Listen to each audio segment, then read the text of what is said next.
Hey guys, so ఈరోజు auditing study plan ఏంటో చూసుకుందాం. సో ఈ ఆడిటింగ్ స్టడీ ప్లాన్లో ఏంటంటే నేను మనకున్న టాపిక్స్ అన్నిటిని సెగ్మెంట్ వైజ్గా డివైడ్ చేశాను అనమాట. ఈ సెగ్మెంట్స్లో ఏంటంటే ఆ టాపిక్ సిమిలారిటీని బట్టి ఆ టాపిక్ మనకి ఎగ్జామ్లు ఇచ్చే ప్రయారిటీని బట్టి డివైడ్ చేసిన సెగ్మెంట్స్ అనమాట అవి.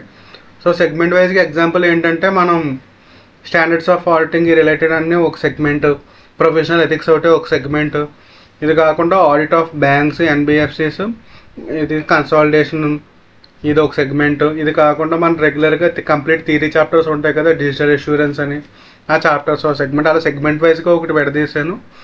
అండ్ ఇంకొకటి ప్రయారిటీ వైజ్ కూడా విడదీశాను. అండ్ ఈ చాప్టర్కి ఎంత టైం పడుతుందో కూడా మీకు క్లియర్గా నేను ఇక్కడ స్క్రీన్ మీద పెడతాను అనమాట. ఒకసారి మేము ఆ టైమింగ్ పెడతాను.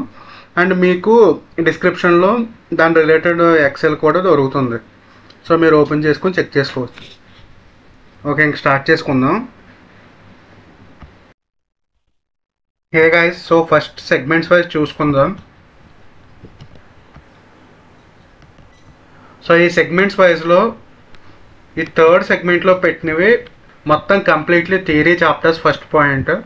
అండ్ ఇంకొకటి ఏంటంటే ఇవి ప్రతి అటెంప్ట్లోని నేను అక్కడ పెట్టిన 4 టాపిక్స్లో ఈచ్ టాపిక్లోంచి అట్లీస్ట్ 1 క్వశ్చన్ అయినా వచ్చేది.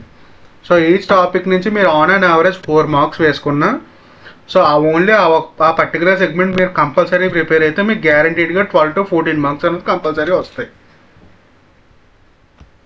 సో ఫస్ట్ ఈ due diligence, investigation and forensic accounting అనేది ఈవెన్తో మనకి సింగిల్ చాప్టర్లో బ్రేకప్ కింద ఇచ్చినా కూడా, సో ఈచ్ టాపిక్కి మనకు 1 hour కంటే ఎక్కువ స్పెండ్ చేయలేము. థియరీ చాప్టర్స్ కాబట్టి ఎక్కువ ఫోకస్ కూడా చేయడానికి ఉండదు మనకి అది. సో ఈచ్ టాపిక్కి 1 hour స్పెండ్ చేసుకుంటే మీకు ఆన్ అండ్ యావరేజ్ ఆ చాప్టర్ నుంచి 4 మార్క్స్ వస్తాయి. మీకు టైం 4 hours తీసుకోండి దానికి. నెక్స్ట్ ఈ డిజిటల్ అష్యూరెన్స్ అనేది టాపిక్ చాలా ఈజీ టాపిక్ కంపేరిటివ్గా. సో 3 hours టైం సరిపోతుంది మనకి. దీనికి కూడా చెప్పాను కదా 4 మార్క్స్ కంపల్సరీ వస్తుంది. Next internal audit. Internal audit మనకి ఆల్రెడీ ప్రిపేర్ అయ్యి ఉంటాయి. ఇంటర్నల్ ఆడిట్ కూడా మనకి కంపేరిటివ్గా చాలా ఈజీ. అండ్ ఇందులో మెయిన్గా ఏంటంటే కంపెనీ యాక్ట్ ప్రకారంగా ఇంటర్నల్ కంట్రోల్స్ గురించి ఉంటుంది కదా, ఆ టాపిక్ గురించి వచ్చే ఛాన్స్ ఉంది. ఆ టాపిక్ కూడా ప్రిపేర్ అవ్వండి క్లియర్గా. And general internal audit provisions ఉంటాయి అవి. అండ్ 600 సిరీస్ కూడా ఇందులోనే కవర్ అవుతుంది. సో ఇన్ని డిఫరెంట్ టాపిక్స్ ఇందులో ఇంక్లూడ్ అయి ఉన్నాయి కాబట్టి 6 hours టైం ఇచ్చుకోండి. నెక్స్ట్ ఇంకొకటి ఇక్కడ ఈ ఎస్డిజి అండ్ ఈఎస్జి టాపిక్స్ ఏంటంటే ఇవి ప్రజెంట్ లేటెస్ట్ ట్రెండింగ్లో ఉన్న టాపిక్స్ కాబట్టి వీటి మీద కూడా మనం టెస్ట్ చేసే ఛాన్సెస్ చాలా ఎక్కువ. అండ్ ఐసీఏ కూడా ఇచ్చిన పర్సంటేజ్లో కూడా ఈ టాపిక్స్ మ్యాండేటరీగా ప్రతి అటెంప్ట్లో రిపీట్ అవుతాయి అన్నమాట. మీకు ఐసీఏ బోర్డ్ వెబ్సైట్లో మీకు మాక్ టెస్ట్ సిరీస్ పేపర్స్ ఉన్నాయి. ఒక 6 or 7 పేపర్స్ రిలీజ్ చేశాడు. ఆ 6 or 7 పేపర్స్లో మీరు చూడండి ప్రీవియస్ పేపర్స్. ఆ ప్రాబ్లమ్స్ చూసుకుంటూ ఉంటే మీకు క్లారిటీ వస్తుంది ఒకటి. దాని ప్రకారంగా చూసిన ప్రకారంగా మీకు ఈ 4 టాపిక్స్ అనేది కంపల్సరీ ఇస్తున్నాడు. సో మీరు ఈ 4 టాపిక్స్ ప్రిపేర్ అయితే 100% కాన్ఫిడెంట్గా మీకు ఒక 10 మార్క్స్ పక్కన పెట్టుకోవచ్చు. అండ్ ఇంకొకటి ఏంటంటే నేను ఇక్కడ ఇచ్చిన టైమింగ్ ఏదైతే ఉందో 4 hours కానీ 6 hours కానీ ఈ టైమింగ్లో మీరు రైటింగ్ ప్రాక్టీస్ దృష్టిలో పెట్టి కూడా ఇచ్చాను. ఫర్ ఎగ్జాంపుల్ నేను ఇంటర్నల్ ఆడిట్కి 4 hours or 6 hours ఇచ్చాను అనుకోండి, మీకు అందులో ఒక 3-4 hours ఏమో ప్రిపరేషన్ టైము, ఒక 2 hours ఏమో రాసుకోవడానికి టైం అనమాట. ఈ రాసుకునే టైంలో ఏంటంటే కొన్ని టాపిక్స్ ఉన్నాయి మనకి. ఆ సెగ్మెంట్ 1లో వేసాను అది. ఈ సెగ్మెంట్ 1లో టాపిక్స్ ఏంటో ఫర్ ఎగ్జాంపుల్ మీరు రిపోర్టింగ్ చాప్టర్ చూసుకోండి. 700 సిరీస్ ఉంటాయి కదా, 700 సిరీస్ కీ ఆడిట్ మ్యాటర్స్ ఒకటి, ఎంఫసిస్ పారాగ్రాఫ్స్ ఒకటి, అండ్ మనకి ఎస్ఏ 720 ఈ సిరీస్లు అన్నీ ఉన్నాయి కదా. ఈ సిరీస్ అన్నిటికి మనకు జనరల్గా కేస్ బేస్డ్ క్వశ్చన్సే అడుగుతాడు. అండ్ ఇది కూడా నెక్స్ట్ ఇంకోటి ప్రొఫెషనల్ ఎథిక్స్ కూడా. ఈ కేస్ బేస్డ్ క్వశ్చన్స్కి మనకి ఈవెంతో ఆన్సర్ తెలిసిన మనకి ఎగ్జామ్లో 5 మార్క్స్ సరిపడా కంటెంట్ని అక్కడ ప్రజెంట్ చేయలేము. మనకు ఆన్సర్ తెలుసు, కంక్లూజన్ తెలుసు, దాన్ని ఎలా ఎక్స్ప్లెయిన్ చేయాలో ఆ ప్రొవిజన్ కరెక్ట్గా ఎగ్జామ్లో మనకి ఉన్న స్ట్రెస్కి టెన్షన్కి గుర్తురాదనమాట. ఈ పర్పస్ కోసమే నేను అందుకే స్ట్రెస్ చేసి చెప్తున్నా, రిటర్న్ ప్రాక్టీస్ అనేది కంపల్సరీ చేసుకోండి. ఓకే, ఈ సెగ్మెంట్ 3 మీరు కొంచెం రిటర్న్ ప్రాక్టీస్ తక్కువ ఉన్నా కూడా మేనేజ్ చేయొచ్చు, ఎందుకంటే కాన్సెప్చువల్కి ఈజీగా గుర్తుంచుకునే చాప్టర్స్ ఇవి. Plus 10 to 14 marks scoring either ఎంసీక్యూస్లో కానీ లేదంటే మనకి డిస్క్రిప్టివ్ క్వశ్చన్స్లో కానీ. సో ఫస్ట్ సెగ్మెంట్ 3 అయ్యింది. Next segment 2 professional ethics and liabilities. So ఇక్కడ ప్రొఫెషనల్ ఎథిక్స్లో అందరూ మ్యాక్సిమం ఈ టాపిక్ ప్రిపేర్ అవుతూనే ఉంటారు. ఈ టాపిక్ ప్రిపేర్ అయితే మీరు ఎంసీక్యూస్లో కానీ లేదంటే డిస్క్రిప్టివ్ క్వశ్చన్స్లో కానీ 1 or 2 క్వశ్చన్స్ వస్తాయి డిస్క్రిప్టివ్ క్వశ్చన్స్లో. సో అలా క్వశ్చన్స్ వచ్చినా కూడా మీరు మ్యాక్సిమం ఎక్స్పెక్ట్ చేయాల్సిన 10% మార్క్స్, అంటే 10 మార్క్స్ ఎక్స్పెక్ట్ చేయొచ్చు ఈ టాపిక్ నుంచి. అండ్ ఈ టాపిక్కి నా సజెషన్ ఏంటంటే అట్లీస్ట్ 10 hours టైం ఇవ్వండి, ప్రాబ్లం లేదు. మనకి చదవడానికి టైం ఈజీగానే అయిపోతుంది. క్వశ్చన్స్ అక్కడ డిఫరెంట్ మోడల్ క్వశ్చన్స్ చూస్తాం, ఓకే అనుకుంటాం, జస్ట్ గో త్రూ అయ్యి ఓకే పలానా కేసు ఉంది, సో దీనికి కంక్లూజన్ ఇది అనుకుని వెళ్ళిపోతాం. కానీ రాసేటప్పుడు వేరేలా ఉంటుంది. సో అట్లీస్ట్ అందులో ఆ ప్రొఫెషనల్ ఎథిక్స్ సమ్స్ అవి ప్రిపేర్ అయ్యేటప్పుడు ఒక 5 hours దాన్ని రాసి చూడండి. సేమ్ విత్ ది స్టాండర్డ్స్ కూడా. స్టాండర్డ్స్లో అన్నీ అక్కర్లేదు, మీకు చూడగానే క్లియర్గా ఐడెంటిఫై చేయగలుగుతారు ఈ క్వశ్చన్ కొంచెం డిఫరెంట్గా ఉంది, కేస్ సినారియో టైప్లో ఉంది అన్నట్టు. మీరు అన్ని క్వశ్చన్స్ మేము ప్రిపేర్ అవ్వలేము, మాకు అంత టైం లేదు అనుకుంటే ఓన్లీ ఒక 4 to 6 పేపర్స్ ఉన్నాయి మాక్ టెస్ట్ పేపర్స్. మీరు మొత్తం అన్ని క్వశ్చన్లు కలుపుకుంటే ఓవరాల్ 100 క్వశ్చన్స్ కూడా రావు మీకు. ఆ 100 క్వశ్చన్స్ రిటర్న్ ప్రాక్టీస్ కంపల్సరీ చేసుకోండి పోనీ, ఓకే. బట్ రిటర్న్ ప్రాక్టీస్ అయితే చేసుకోండి, అది నా సజెషన్.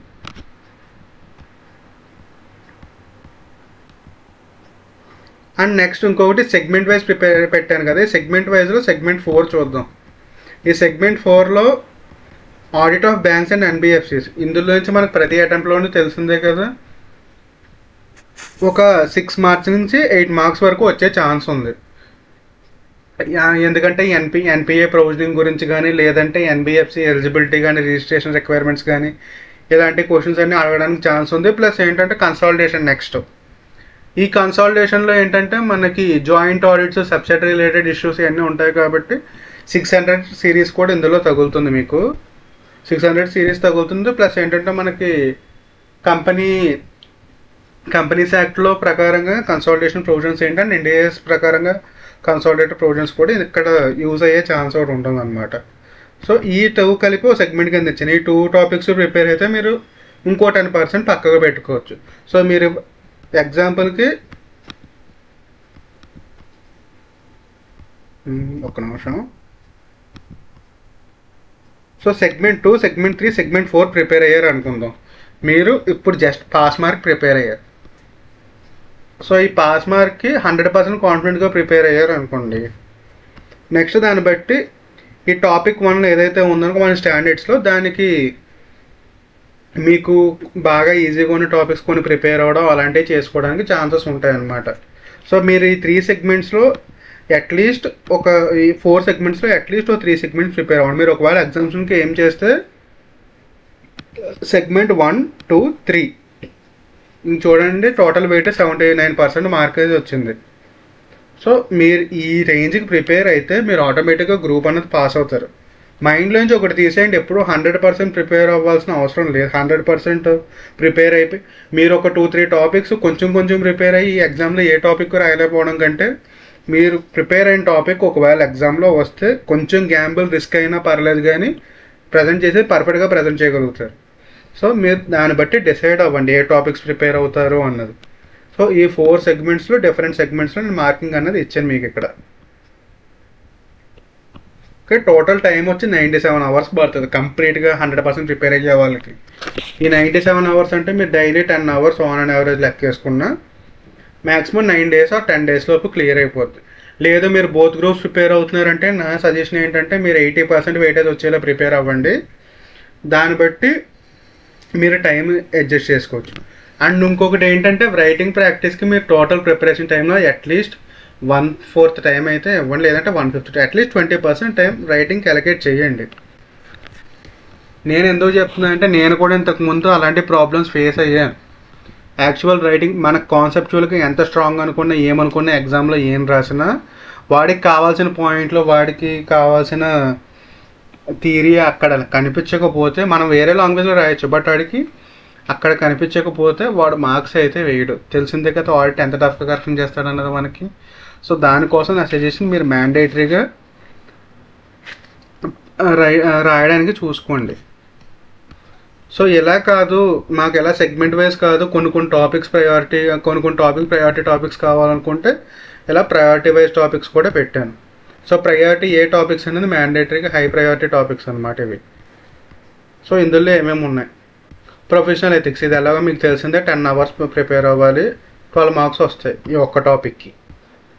రిపోర్టింగ్, ఇందులో చూసారు కదా 700 సిరీస్ మొత్తం ఉంటుంది. అండ్ అడిగితే కారా గురించి అడగచ్చు. సో ఈ టూ వాటి కాంబినేషన్ కాబట్టి సో దీనికి కూడా కొంచెం టైం ఎక్కువ ఇచ్చాను, 7.5 hours. ఈ రిపోర్టింగ్ చాప్టర్ ఒకటి కూడా ప్రాబ్లమ్స్, అన్ని రకాల ప్రాబ్లమ్స్ ఒకసారి పేపర్ మీద రాసి చూడండి, ఎందుకంటే ఎన్ని కేసెస్ వస్తే అన్ని కేసెస్. ఇది రిమైనింగ్ స్టాండర్డ్స్ ఉన్నాయి కదా, ఇవన్నీ కూడా మనం ఆల్రెడీ సిజే ఎంటర్లో కూడా ప్రిపేర్ అయ్యాం, ఇప్పుడు ప్రిపేర్ అవుతున్నాం. ఈ general auditing principles, planning and strategy. ఈ ప్లానింగ్ అండ్ స్ట్రాటజీ అంటే 500 సిరీస్ ఒకటి, 300 సిరీస్ ఒకటి. ఆడిట్ ఎవిడెన్స్, ఈ ఆడిట్ ఎవిడెన్స్ కూడా టైం కొంచెం ఎక్కువ ఇవ్వండి, ఎందుకంటే ఈ ఆడిట్ ఎవిడెన్స్ నుంచి కూడా చాప్టర్స్ మనకి డిఫరెంట్ క్వశ్చన్స్కి కంబైన్డ్ క్వశ్చన్స్ కింద అడగచ్చు. ఈ స్టాండర్డ్ ప్లస్ 700 సిరీస్ స్టాండర్డ్స్ ఇలా కాంబినేషన్స్ అడుగుతారు. ఓకే, ఈ కాంబినేషన్స్ అడిగే ఛాన్సెస్ ఎక్కువ ఉన్నాయి. ఇది ఆల్రెడీ డిజిటల్ ఇన్సూరెన్స్ చెప్పాను కదా, మ్యాండేటరీగా ప్రిపేర్ అవ్వమని, ఆ టాపిక్స్ ఇవి. ఓకే, ఇక్కడికి ప్రయారిటీ ఏ టాపిక్స్ అయినాయి. ఇప్పుడు ప్రయారిటీ బి. ప్రయారిటీ బిలో కన్సాలిడేషన్కి ఫస్ట్ ప్రయారిటీ ఇవ్వండి, ఆడిట్ ఆఫ్ బ్యాంక్స్కి సెకండ్ ప్రయారిటీ ఇవ్వండి. And next due diligence and investigation. ఈ త్రీ లైన్ ఐటమ్స్కి ప్రయారిటీ ఇస్తే మీకు అట్లీస్ట్ 60 to 75% సిలబస్ అక్కడికి అయిపోద్ది. ఈ రిమైనింగ్ ఏంటంటే కొత్తగా వచ్చిన స్టాండర్డ్స్ కదా, ఎస్ఆర్ఈ స్టాండర్డ్స్, ఎస్ఏఈ స్టాండర్డ్స్, ఇవన్నీ 800 సిరీస్ స్టాండర్డ్స్. ఇవి కొంతమంది కాన్ఫిడెంట్గా ఉంటారు, కొంతమంది కాన్ఫిడెంట్గా ఉండరు, ఎందుకంటే దాని మీద రిసోర్స్ టాపిక్స్ కూడా బయట అంత అవైలబుల్గా లేవు. మీరు ఒకవేళ ఈ 2000 సిరీస్కి, ఈ ఎంగేజ్మెంట్ స్టాండర్డ్ సిరీస్కి, లేదు 800 సిరీస్కి వీడియోస్ పెట్టమంటే వీడియోస్ పెడతాను. ఈ టాపిక్స్ మీరు లీస్ట్ ప్రయారిటీ ఇవ్వండి, ఎందుకంటే మనం ఆల్రెడీ ప్రిపేర్ అయినవి కాదు, కంపేరిటివ్గా న్యూగా యాడ్ చేసిన టాపిక్స్. అండ్ ఇంకొకటి ఏంటంటే ఇది ప్రాబ్లమ్ బేస్డ్ కాబట్టి, case based, scenario based questions కాబట్టి స్కోరింగ్ 100% మనకు వస్తుందనే గ్యారంటీ కూడా లేదు. అందుకే వాటిని కొంచెం లాస్ట్లో పెట్టమంటున్నాను అనమాట.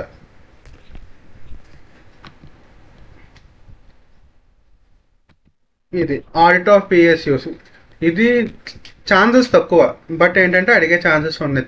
3 marks 2 marks అలా వచ్చే ఛాన్స్ ఉంది.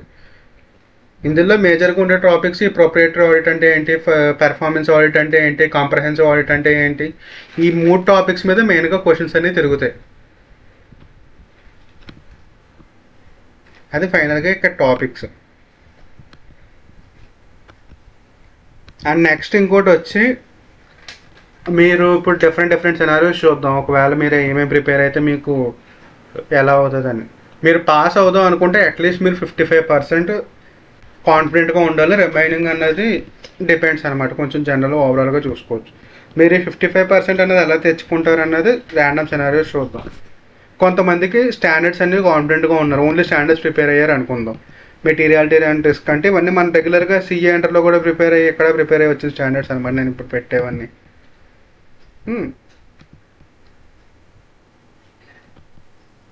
స్టాండర్డ్స్ ఒకటి, అండ్ ఇక్కడ ప్రొఫెషనల్ ఎథిక్స్ ఒకటి. ఇది ప్రిపేర్ అయితే మీకు 46% కవరేజ్ వచ్చింది.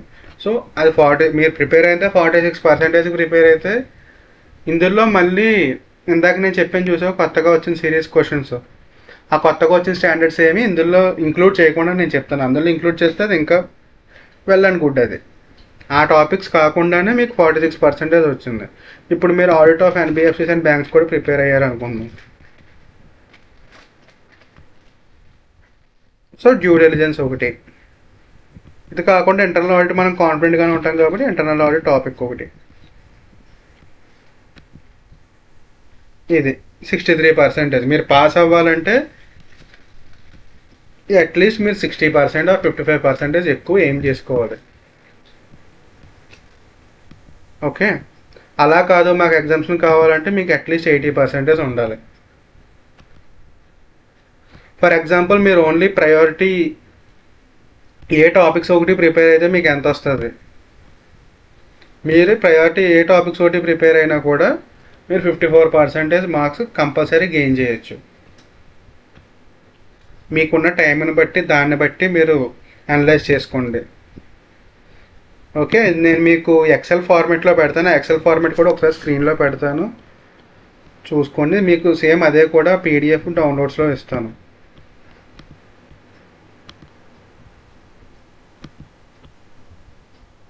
సో మీకు ఎక్సెల్ క్లియర్గా విజిబుల్గా ఉంది కదా. సో మీకు ఆ టాపిక్స్లో ఇంటర్నల్ టాపిక్స్ ఏమున్నాయి అండ్ ఈచ్ టాపిక్కి ఎంత టైం పట్టచ్చు, దాని ప్రయారిటీ లెవెల్ ఇలా ఇచ్చేసాను. దీని ప్రకారంగా మీరు ప్లాన్ చేసుకోండి. ఓకే, ఐ హోప్ మీకు అందరికీ క్లారిటీ వచ్చింది అనుకుంటున్నాను. అండ్ ఈ టాపిక్స్ మీద మీకు ఒకవేళ ఎంటీపీ పేపర్స్కి వీడియోస్ కావాలన్నా ఏం కావాలన్నా కొంచెం కామెంట్ చేయండి. సో మీకున్న టైమింగ్ని ఒకటి మైండ్లో దృష్టిలో పెట్టుకోవాలి. ప్లస్ మీకు ఎంత పర్సెంట్ కాన్ఫిడెంట్గా ఉన్నారన్న దాన్ని బట్టి కూడా ఉంటుంది. ఇందులో ఆల్రెడీ మీరు 50% టాపిక్స్ ప్రిపేర్ అయ్యి ఉండొచ్చు. ఇక్కడ ప్రొఫెషనల్ ఎథిక్స్ టాపిక్స్ జనరల్గా ప్రిపేర్ అవుతాం. సో నేను రెగ్యులర్గా ప్రిపేర్ అయ్యే టాపిక్స్ విడిగా హైలైట్ చేసి పెట్టి దాని ప్రకారంగానే మీకు ఈ ప్రయారిటీ ఇచ్చాను. మీరు ఈ ప్రయారిటీ చూసుకుని ప్రిపేర్ అవ్వండి. బాయ్.